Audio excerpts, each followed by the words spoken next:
A second example of being able to use cylindrical coordinates. Let's evaluate the triple integral e to the z dv, where e is the region bounded above the xy plane, below the paraboloid z equals 1 plus x squared plus y squared, and then finally by the cylinder x squared plus y squared is 5. We know to use cylindrical coordinates because it has a cylinder somewhere in the problem. All right, so it's kind of a giveaway that we're going to be utilizing cylindrical coordinates. We also remember the xy plane is when z equals 0, and since it's above that, essentially what we're doing is we're looking at the positive z-axis. Just to kind of give you an idea as to what's going on with this. So we have the paraboloid, z equals 1 plus x squared plus y squared.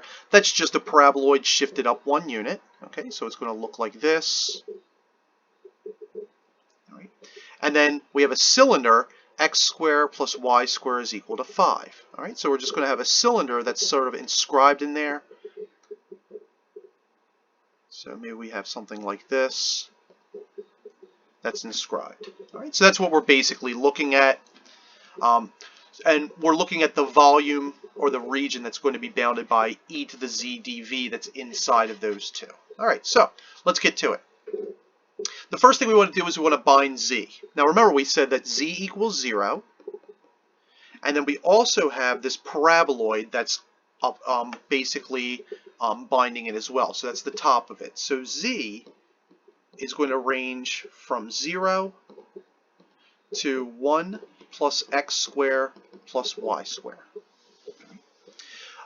That's the same thing as 1 plus r squared if we were to convert that into polar, or in this case cylindrical coordinates. We also have the cylinder, x squared plus y squared is 5. That means that r squared is equal to 5, which implies that r is equal to the square root of 5. All right, so the radius of that cylinder is going from 0 to root 5. So we know that r is going to range from 0 to root 5. And then finally, we're just going to go ahead and we're going to say that theta is going to range from 0 to 2 pi. Just because we didn't necessarily say above the x-axis, below the y-axis, in the first octant, anything like that.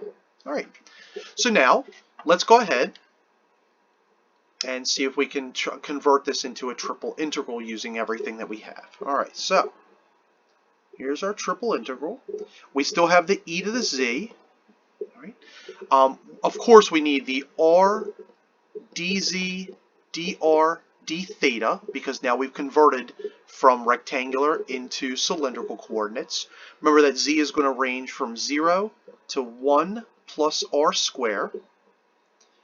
We also know that r ranges from 0 to root 5, and then finally we have 0 to 2 pi for theta. All right, now if you remember from the last problem, we split this up into 3 integrals that we could evaluate simultaneously. This time we can't do this because the upper bound of the first integral is 1 plus r squared, which means that the next integral is going to be dependent upon it. All right. The good news is e to the z dz is one of the most basic integrals we can evaluate. Okay, so we're going to get 0 to 2 pi, and we're going to have 0 to root 5. Antiderivative of e to the z is going to be e to the z, and that's going to range from 0 to 1 plus r squared. We still have r dr d theta. 0 is not negligible in this problem. Okay, so remember, anytime you have something that's non-polynomial, the 0 may contribute. Okay, so rational expressions, radical expressions, transcendentals, etc. All right, so we're going to rewrite this now. We're going to substitute, so we get integral 0 to 2 pi, integral 0 to root 5, and we're going to get e to the 1 plus r squared minus e to the 0 r dr d theta. Okay, or if I were to distribute the r, and I'm going to make 2 separate integrals, and now I can go ahead and distribute that d theta. I can go ahead and get 0 to 2 pi of d theta, which we know is going to be 2 pi, and then we're going to have integral 0 to root 5, of r e to the 1 plus r square minus the integral. E to the 0 is 1, so 0 to root 5 of r, and these both have a dr in there. All right. So take a moment, make sure you understand what I did there. Okay, just distributed r, distributed d theta, evaluated, and then I split that up into two separate integrals with respect to r. Reason being is because we're going to need two different techniques to evaluate those. All right, so at this point, let's go ahead and compute the remaining integrals. All right, so the d theta is easy. That's 2 pi. All right. This one's fairly easy. The one with r dr, that just becomes 1/2 r squared from 0 to root 5. And you can clearly see that's going to be 5 halves if we were to go through and substitute that. So that's 1/2 of root 5 squared minus 0 squared. So that's going to give you 5 halves. Okay. Now the tough one to evaluate is going to be this r e to the 1 plus r squared. And it's not really that difficult. It's just going to be a u substitution. So I'm just going to pull this off to the side. Let's hold on to those two expressions because we're going to need those. All right. And if we go through and compute that, then we're going to have to say that we're going to let u equal, excuse me. So u is going to be equal to 1 plus r squared. Du over 2 is going to be equal to our r dr. And that's good because that's exactly what we need. We need an r dr. All right, so now we're going to get integral a to b e to the u du over 2, which is going to be the same now as 1/2 e to the u from a to b. We're going to back substitute. Okay, so we still have that a to b. We're going to back substitute, so now this becomes 1/2 e to the 1 plus r squared, and that's going to range from 0 to root 5.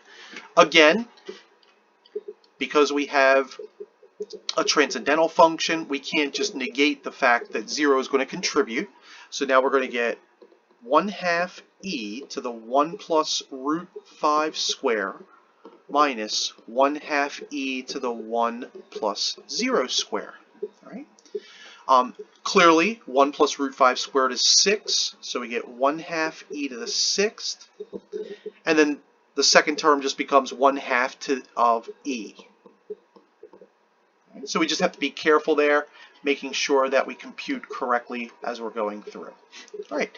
Now, don't forget that we had a 5 halves. Okay, so remember we had minus 5 halves from this integral, and then we have a 2 pi as a factor for everything. Okay, so when we get our answer, we're going to get 2 pi 1/2 e to the 6th minus 1/2 e minus that 5 halves that we computed earlier. If we wanted to clean this up just a little bit, we could go ahead, get rid of all the 1/2s and the 2. So another way to write this would be pi quantity e to the 6th minus e minus 5. And that might be the best way we can write it.